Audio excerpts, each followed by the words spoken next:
In today's episode, we explore two haunting tales of canyoneering gone terribly wrong. Stories where adventurers faced not just the challenge of navigating narrow passages, but the terrifying wrath of unexpected floods.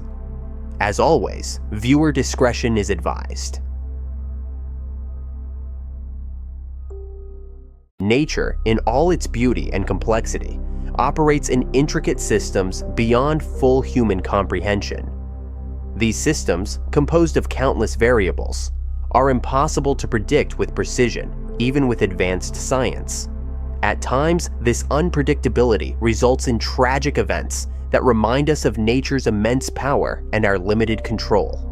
On July 27, 1999, the town of Interlaken, Switzerland, witnessed one such catastrophe. A canyoning trip meant to showcase the beauty of the Saxetten River ended in unimaginable tragedy, claiming 21 lives in what remains the worst canyoning disaster in recorded history. Interlaken, nestled in the Bernese Oberland region of Switzerland, is a jewel of natural beauty and cultural charm.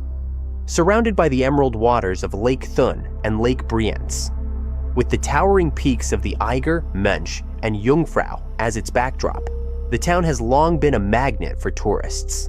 It combines stunning Germanic architecture with the serene vistas of the Swiss countryside, offering activities that cater to all kinds of adventurers.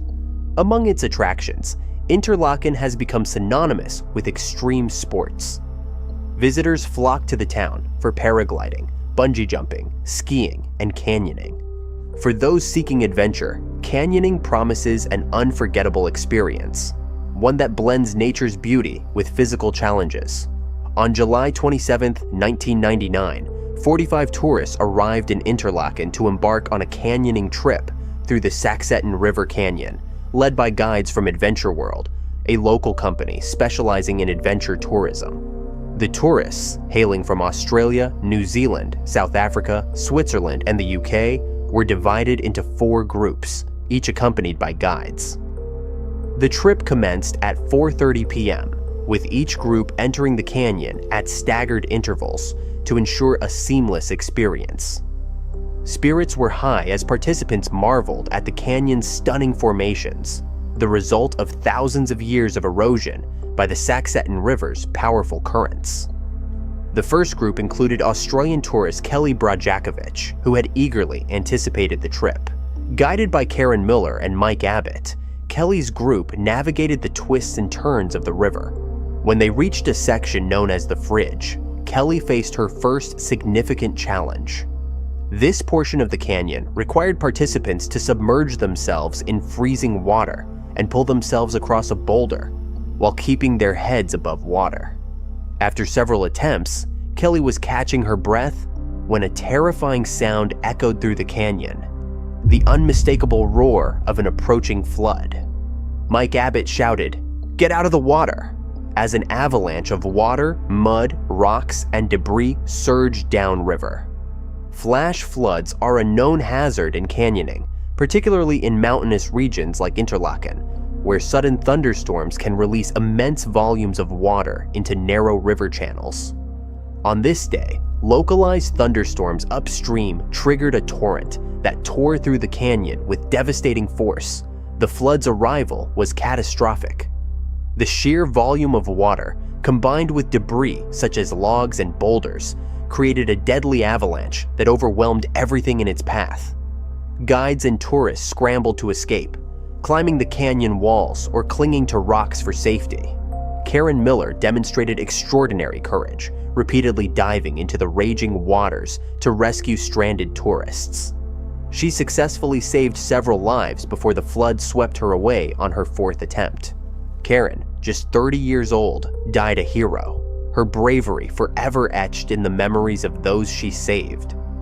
Despite the efforts of the guides, the flood claimed 21 lives, 18 tourists and 3 guides. The victims ranged in age from 19 to 31 and represented diverse nationalities, including 14 Australians, 2 Swiss, 2 New Zealanders, 2 South Africans, and 1 Briton. Survivors described the scene as chaotic and surreal, with the floodwaters carrying people and debris past them in an unstoppable torrent. In the immediate aftermath, authorities launched an extensive investigation into the disaster. While the flash flood was initially deemed an act of nature, further scrutiny revealed troubling evidence of negligence on the part of Adventure World.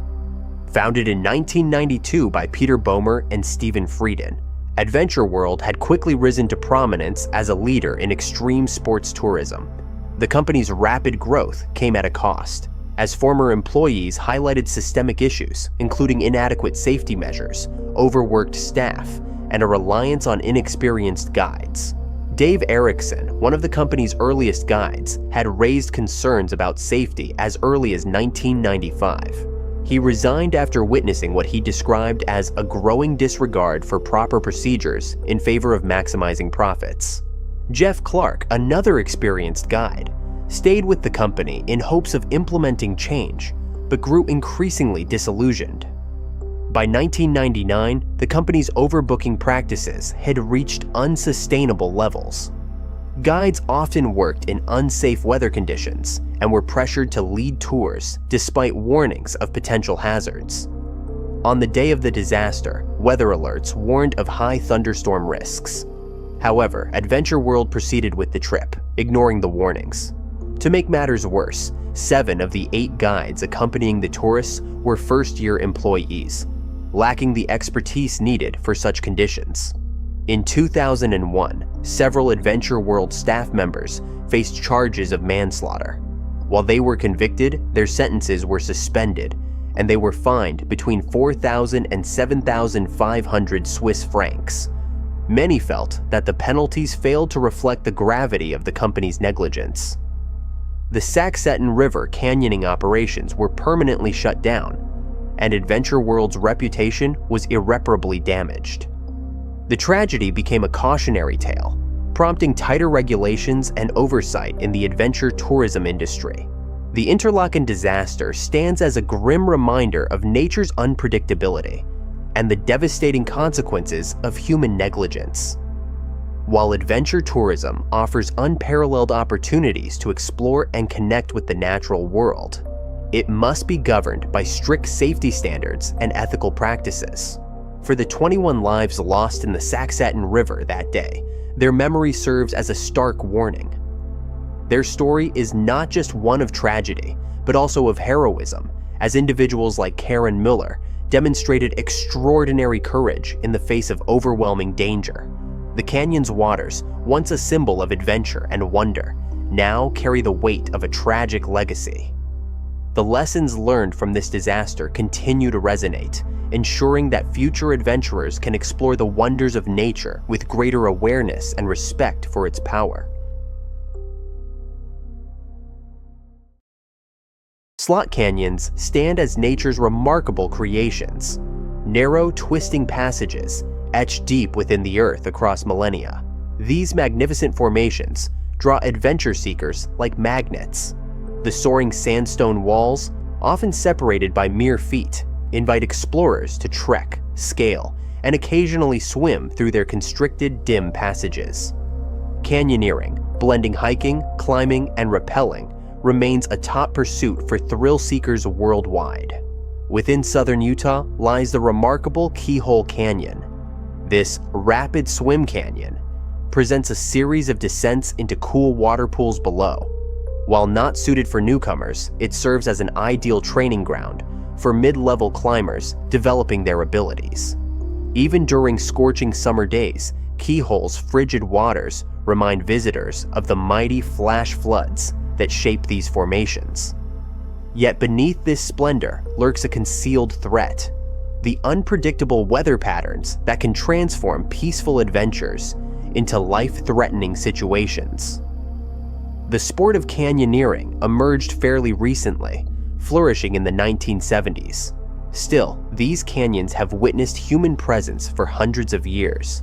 The Anasazi people pioneered navigation through the maze-like slot canyons of the Colorado Plateau. Modern canyoneering took its current form when trailblazers like Dennis Turwill began exploring these pristine territories. Dennis and his companions ventured into Keyhole Canyon in 1979, describing it as tiny and insignificant. Their exploration relied on simple equipment, ropes, and wetsuits to traverse the harsh environment. The sport has since witnessed tremendous growth. Zion National Park now hosts hundreds of daily canyoneers, up from just a few. This surge raises concerns about safety measures and environmental conservation, as some fear these once isolated wilderness areas resemble busy attractions. The growing interest has sparked improvements in equipment and instruction. Today's adventurers utilize specialized gear, including lightweight helmets, dynamic ropes, and canyon-specific harnesses. Many participants now undergo wilderness survival and first aid training, recognizing that small errors in these unforgiving environments can lead to serious outcomes. Despite these technological advances, canyoneering continues to pose significant risks. During August 2015, 7 nature enthusiasts from California set out on what seemed destined to become their greatest adventure. The group consisted mainly of individuals in their 50s, united through their hiking club and shared appreciation for nature. Among them were experienced hikers, including Mark McKenzie, a utility engineer with extensive rappelling experience, and Muku Reynolds, a grandmother dedicating nearly every weekend to wilderness exploration. Each member had personal motivations for attempting Keyhole Canyon, bound together by their mutual passion for discovery and fellowship. The atmosphere buzzed with anticipation as the group assembled at Zion National Park. The prized Keyhole Canyon permits, limited to just 80 visitors per day, rested safely in their possession. Steve Arthur, a decorated sheriff's sergeant known for his bravery, had successfully secured these coveted passes. The team methodically checked their equipment, helmets, harnesses, and ropes, unaware of the approaching storm system. Keyhole Canyon held deeper meaning for these adventurers beyond mere exploration. It offered an escape from their routine lives into the untamed beauty of nature. Their meticulous planning spanned weeks, involving detailed research of techniques and careful equipment selection. Despite their thorough preparations, an unprecedented challenge awaited them. The morning began with a National Weather Service forecast indicating a 40% chance of precipitation and potential thunderstorms later that day. The flash flood risk level shifted from low to moderate by midday. The group had already embarked on their journey, moving forward despite these alerts. While rangers displayed warning signs about Slot Canyon entry at Zion's Visitor Center, without official closures, the final choice remained with the adventurers. Mark McKenzie captured the seemingly peaceful moment, sharing an image of clear skies labeled lunchtime view from the office. The group reached Keyhole Canyon's trailhead by 1:30 p.m., oblivious to the impending weather transformation. Slot Canyons face their greatest threat from flash floods. These powerful surges, triggered by intense rainfall, barrel through narrow passages with tremendous force, carrying debris, rocks, and vegetation. Once trapped inside, survival becomes nearly impossible. Though warning signs existed, the group, like many explorers before them, felt confident in managing potential risks. Their canyon descent began around 4:15 p.m., filled with excitement to experience the challenges ahead. Laughter echoed as they captured photos, their wetsuits shielding them from the cold waters. The overcast conditions failed to dampen their enthusiasm. This expedition represented more than a simple hike. It offered a rare opportunity to forge deeper connections with nature and fellow adventurers. The atmosphere transformed as they ventured deeper into the canyon. Dark clouds gathered overhead, while thunder echoed in the distance. The team continued forward, using their shared rope system for descents. Unknown to them, authorities had issued a flash flood warning at 2:22 p.m., but their location prevented cellular communication. The storm, now unleashed in full fury, raced toward their position. By 4:46 p.m., nature unleashed its raw power on Keyhole Canyon. The peaceful Virgin River transformed into a raging monster, its flow exploding from 55 to 2,630 cubic feet per second in mere moments. Violent waters crashed into the canyon, filling its narrow corridors with a deadly mix of mud and debris. The group found themselves trapped within the canyon's smooth, towering walls, with no path to safety. The storm's destruction extended beyond the canyon walls. Thick mud blanketed the roads, while small landslides scattered across the landscape. The treacherous conditions hindered rescue attempts, leaving rangers only able to call into the canyon's openings. Their desperate calls echoed through the passages, met only with silence. The next morning marked the beginning of an extensive search operation. A dedicated team of over 60 volunteers from various agencies worked relentlessly through challenging conditions. The swollen waters and dangerous terrain created enormous obstacles. After several days of searching, they made the heartbreaking discovery. All 7 adventurers had lost their lives to the flood's fury. Their sought-after adventure had ended in profound loss. This devastating event highlighted nature's overwhelming force. Even with their extensive experience and careful planning, the group proved powerless against the sudden, violent flood. The beautiful yet treacherous Keyhole Canyon had claimed more lives, adding to its somber history. The incident transformed discussions about canyoneering safety and park management. Park officials enhanced their monitoring systems, while maintaining that nature's unpredictability would always pose inherent risks. Modern radar systems and instant updates now assist rangers in making vital decisions. Yet these technological advances serve only as tools. The ultimate responsibility lies with those who venture into these natural wonders. The California group's story endures as a powerful reminder for future adventurers. Their experience emphasizes the critical balance between pursuing thrilling experiences and maintaining safety in nature's domain. While Keyhole Canyon continues attracting visitors worldwide, its breathtaking beauty remains forever linked with its potential dangers. The sport of canyoneering continues to flourish, drawing adventurers from diverse backgrounds. Training programs have evolved, providing comprehensive education about risk assessment and emergency response. Modern explorers now carry advanced satellite devices, ensuring communication capabilities in remote locations. The magnetic appeal of slot canyons persists despite their inherent risks.